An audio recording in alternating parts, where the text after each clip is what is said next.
मी बारामतीच्या बोरकरवाडीतील कार्यक्रमात उपमुख्यमंत्री अजित पवार यांनी अचानक काकांच्या नावाचा उल्लेख केला आणि त्यामुळे अजितदादांच्या वक्तव्याने अनेकांच्या भुवया उंचावल्या।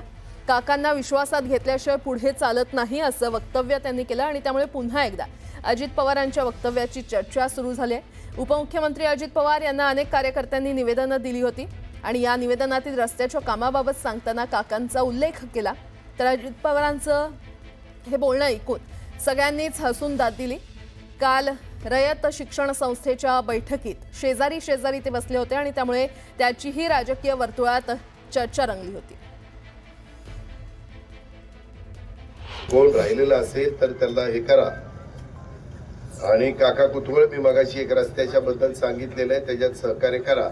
मी बीडीओला सांगितलंय, मी तहसीलदारला सांगितलंय, मी पीआयला सांगितलंय।